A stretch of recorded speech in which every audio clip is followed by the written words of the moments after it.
পাথর ব্যবসায়ী টুলু মণ্ডলের বিশাল সাম্রাজ্যের হদিশ পাওয়া গিয়েছে। সম্পত্তির পরিমাণ ছাড়িয়েছে 200 কোটিরও বেশি। ডুপ্লিকেট ডিসিআরকে হাতিয়ার করে সরকারের রাজস্ব চুরি করে সম্পত্তির পাহাড় গড়েছেন মোহাম্মদ নাজিবউদ্দিন মণ্ডল ওরফে টুলু। 2022 সালেও রামপুরহাট ও মুরারইতে নকল ডিসিআর উদ্ধারের পর অভিযোগ করেছিলেন বিএলএলআরও। ডিসিআর গেট থেকে উদ্ধার হয়েছিল 14টি ডিসিআর। এই ডিসিআরগুলো ইস্যুই করেননি বিএলএলআরও। তাও কিভাবে রমরমিয়ে চলতো কারবার। রামপুরহাট এবং মুরারইতে অজ্ঞাত পরিচয়ের বিরুদ্ধে থানায় দায়ের হয় এফআইআর। 2022 সালে সরকারি আধিকারিকের অভিযোগের পরেও কেন ছাড় দেওয়া হলো টুলু মণ্ডলকে? এতদিন ধরে কেন নকল ডিসিআর দিয়ে সরকারি রাজস্ব চুরি করতে দেওয়া হলো?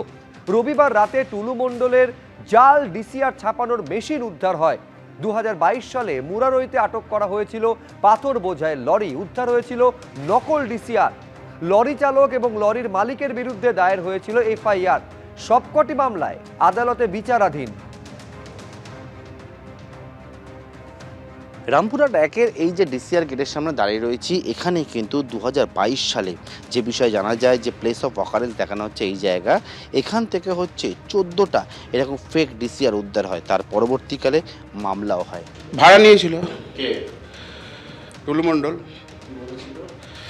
ভাড়া দাও। এই কেন হিসাব আমাকে কিছু বলেনি।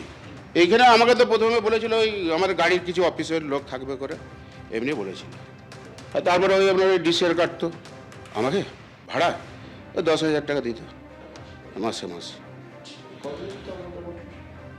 3-4 বছর হবে।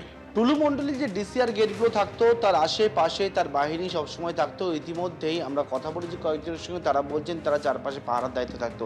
এমনকি ডিসিআর গেটের ভেতরে আমরা রয়েছি, দেখা যাচ্ছে এখানে লেখা রয়েছে বিনা অনুমতিতে প্রবেশ নিষেধ।